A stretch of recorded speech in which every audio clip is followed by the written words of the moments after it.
बार जयपुर में ये public parade arrange की गई। How was the feeling? The public really liked it. सबसे बड़ी चीज़ ये है कि हम इसको राजस्थान लाना चाहते हैं। आज की तारीख पे आप देखेंगे फौज में सबसे ज़्यादा जो बहादुर सैनिक हैं वो राजस्थान से। राजस्थान की माटी में शैतान सिंह भाटी पैदा हुए, अब्दुल हमीद पैदा हुए। कहने का ये मतलब है ये ऐसी ज़मीन है जहाँ पर सारे वीरों ने इतिहास रचा है। या तो यहाँ पैदा हुए हैं, यहाँ पर इतिहास रचा। मैं खुद भी कमीशन के बाद यहाँ पे बीकानेर के पास एक खाजेवाला जगह है वहाँ पर था और मैंने खुद भी बटालियन कमांड राजस्थान में ही की। तो इससे एक प्यार हमेशा उमड़ा हुआ है। अगर हम राजस्थान की बात करें तो मैंने आपको जैसे बताया कि परंपरा और परिवर्तन ये दो चीज़ें सेना बहुत महत्व देती है और यही चीज़ आप जयपुर में भी देती। ये जयपुर ऐसा शहर है जहाँ पे परंपरा सदियों से चली आ और परिवर्तन भी उसके साथ चला। तो जब दो सेनाएं और जयपुर की माहौल जब एक ही एकाग्रता या एक ही कन्वर्जेंस रखती है तो क्यों ना जयपुर को ऐसे चुना जाए। और मैं यहाँ के नागरिकों को बहुत बहुत धन्यवाद देना चाहता हूँ कि आपने इसको दोनों हाथों से अपनाया और जिस तरह से आपने इस परेड के लिए सपोर्ट किया, चाहे वो आम नागरिक हो चाहे वो यहाँ का एडमिनिस्ट्रेशन हो, मैं तहे दिल से दोबारा एक बार धन्यवाद देना चाहूँगा कि अगर आज ये परेड आप लोगों को अच्छी लगी है तो इसमें जयपुर के निवासियों का और राजस्थान सरकार का बहुत बड़ा हाथ।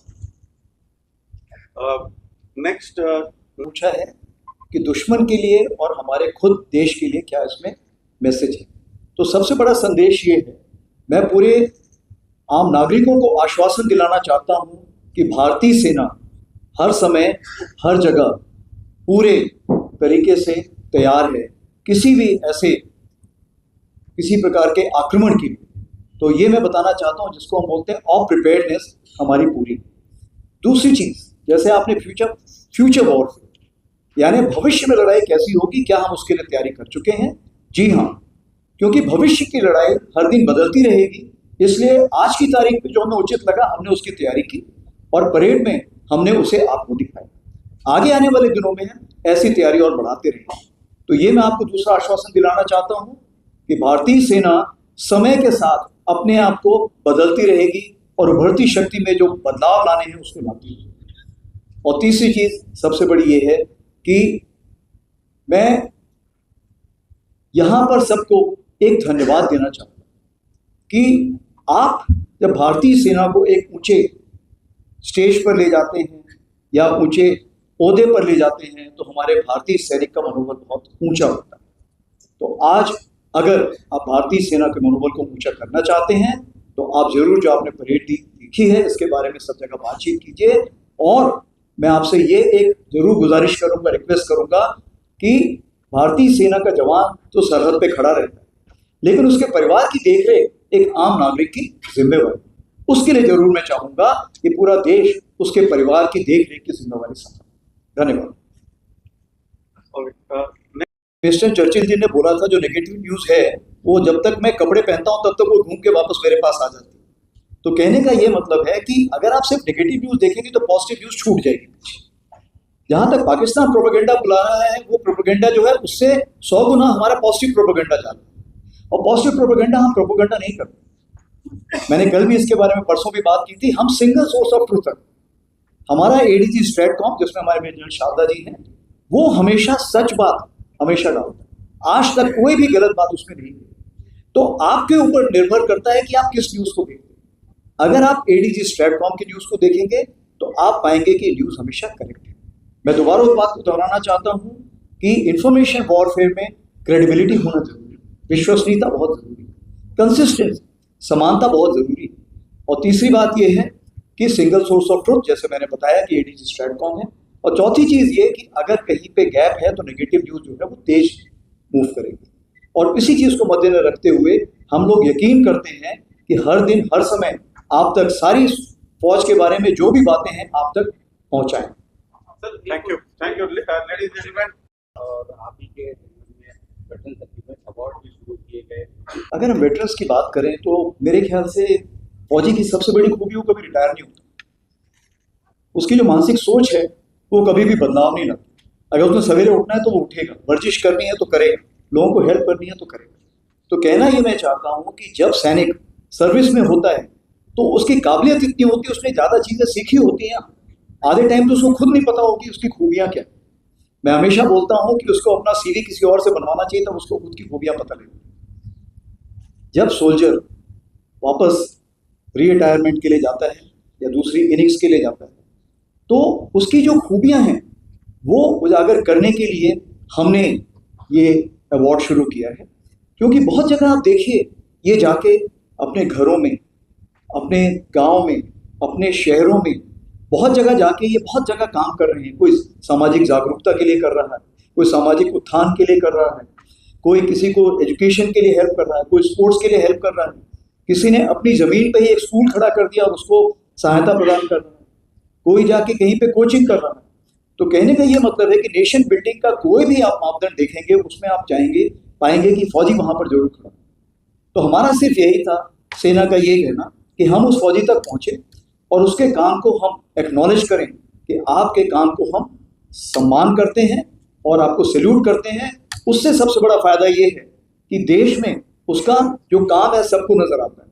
और मन की बात में भी आपने देखा, प्रधानमंत्री जी ने भी कई ऐसे हमारे सेवानिवृत्त हैं जिनके बारे में मन की बात में जिक्र किया है।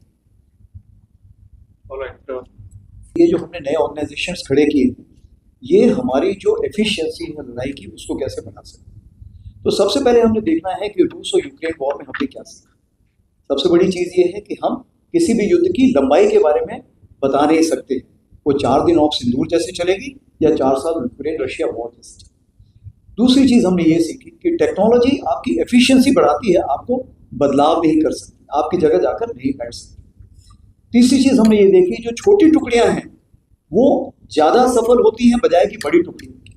और जब आपने टेक्नोलॉजी का बदलाव लाना है तो जो टुकड़ियां ऑलरेडी बनी हुई हैं उनकी आप देखेंगे बदलाव में थोड़ी जो स्पीड होती है वो कम होती है, लेकिन जो नई टुकड़ियां खड़ी होती हैं उसमें स्पीड बहुत फास्ट होती है, क्योंकि उनका कोई पीछे का ऐसा सोच विचार नहीं होता कि मैंने ऐसे ही करना। इसी चीज़ को मद्देनजर रखते हुए जैसे भैरव लाइन, तो भैरव जो बटालियन रहेगी ये हमारी इन्फेंट्री बटालियन जो घातक होती है या जो स्पेशल फोर्सेज, इसके बीच में बहुत गैप है। इस गैप को कवर करने के लिए हम लाए हैं। और जिस तरह से आपने इसका जोश देखा, तो एक 25 बटालियन में खड़ी कर दूं तो मुझे लगता है मुझे इन्फेंट्री बटालियन की भी जरूरत नहीं पड़ेगी। इस तरह का जोश इन्होंने आपको दिखाया। जैसे दिव्यास्त्रा और हम शक्तिवान की बात करें तो आपने देखा कि ड्रोन जो आज है वो आपका 400 मीटर से लेके 400 किलोमीटर क्या 800 किलोमीटर तक जाने की क्षमता है। और अगर हमें ऐसे ड्रोन चाहिए जिसमें कि वो हर जगह पूरे युद्ध क्षेत्र में घूमते रहें और जहां जरूरत पड़े वहां स्ट्राइक करें या इंफॉर्मेशन दें या जो भी कार्रवाई करने हैं उसके लिए वहां पर हाजिर। तो अगर ये करना है तो इसके लिए हमें नया ऑर्गेनाइजेशन चाहिए था, क्योंकि इसके लिए स्पेशलिस्ट नहीं, इसके लिए सुपर स्पेशलिस्ट लोग चाहिए, क्योंकि उसने टारगेट के बारे में समझना है, उसने उड़ाने के बारे में समझना है, और उसने ये भी देखना है कि कहीं मेरा ही तो टारगेट नहीं है, मेरा ही सैनिक तो नहीं है, पार का सैनिक है। दोनों के बीच में डिफरेंस भी लाने की उसमें क्षमता होनी चाहिए, यानी उसकी काबिलियत बहुत हाई होनी चाहिए। इसलिए ये नए ऑर्गेनाइजेशन खड़े किए हैं। और ये यहाँ गाड़ी रुक नहीं रही, बदलाव और भी आ रहे हैं। ये आर्मड में भी आएंगे, मैकेनाइज्ड इन्फेंट्री में भी आएंगे, सिग्नल्स में भी आएंगे, एयर डिफेंस में भी आएंगे। आज आप देखेंगे युद्ध क्षेत्र, रण क्षेत्र इतनी जल्दी से बदलाव ला रहा है कि उसको बदलाव में आपको शामिल होने के लिए आपको उससे तेज चलना पड़ेगा। और आप क्योंकि फ्यूचर प्रेडिक्ट नहीं कर सकते हैं, इसलिए जो जैसे आपको सिचुएशन आ रही है उसके साथ ही आपको बदलाव लाना बहुत लाजमी है। ये आपका सवाल बहुत जरूरी। सबसे चीज मैंने आपको पहले बताई थी कि आज का जो युद्ध है वो 4 दिन चलेगा या 4 साल चलेगा, मैं नहीं बता सकता। ये तो युद्ध क्षेत्र में ही पता है। इसका मतलब ये है कि अगर आपको लंबी लड़ाई लड़नी है तो आपका साजो सामान देश में ही बनना चाहिए। उसको अगर आपने रिपेयर करना है तो वो भी देश में होना चाहिए। लेकिन आपके पास अगर किसी चीज की कमी पेशी है तो उस चीज को पूरा करने के लिए हमारे पास 3-4 रास्ते हैं। या तो आप विदेश से खरीदें, या विदेश की टेक्नोलॉजी भारत में लाए, उसका उत्पादन भारत में करें, या आप विदेशियों को बोलिए कि वो भारत में उसका उत्पादन करें ताकि सब लोग उसको खरीद सकें। तो इस प्रकार के 3-4 ऐसे चैनल्स होते हैं जिसके थ्रू हम आत्मनिर्भरता बढ़ा सकते हैं। लेकिन सबसे बड़ी बात यह है कि रिसर्च एंड डेवलपमेंट, अनुसंधान जो है ये बहुत जरूरी चीज है। जब तक हमारा भारत अनुसंधान की तरफ ध्यान नहीं देगा और सिर्फ टेक्नोलॉजी लाता रहेगा और यहाँ बनाता रहेगा, तब तक हम लंबी लड़ाई लड़ने के काबिल नहीं हैं और तब तक हम पूर्ण रूपेण आत्मनिर्भरता नहीं हासिल कर सकते। इसीलिए रिसर्च एंड डेवलपमेंट बेस बहुत जरूरी है। इसी चीज को मद्देनजर रखते हुए भारतीय सेना ने जो पहल की है वो डीआरडीओ के साथ, एकेडमिया के साथ, इंडस्ट्रिया के साथ, पॉलिसी मेकर जो है उनके साथ मिलके हम सोच विचार कर रहे हैं कि इसको आगे कैसे ले जाना है। उसी के मद्देनजर आईडेक्स स्कीम, अदिति स्कीम, ऐसे बहुत सारी स्कीम हमने बनाई हुई हैं जिसमें हम रिसर्च एंड डेवलपमेंट को बढ़ावा देते हैं। और जब वो हमें नए इक्विपमेंट देते हैं तो आज की तारीख पे हम उसे कम से कम 4 से 6 गुना ऑर्डर प्लेस कर सकते हैं। और जो नई हमारी डिफेंस एक्विजिशन प्रोसीजर आ रहा है उसमें ये दुगना बढ़ने जा रहा है। तो मैं आपके माध्यम से पूरी इंडस्ट्रीज को सबको यही बताना चाहता हूं कि आत्मनिर्भरता के लिए भारतीय सेना पूरी तरह से तैयार है। उसके लिए आप इक्विपमेंट बनाइए, लाइए और लंबी दूरी की जितनी भी लड़ाई होनी है उस सब के लिए हम भारतीय सेना भारत से ही सारा आला खरीदें।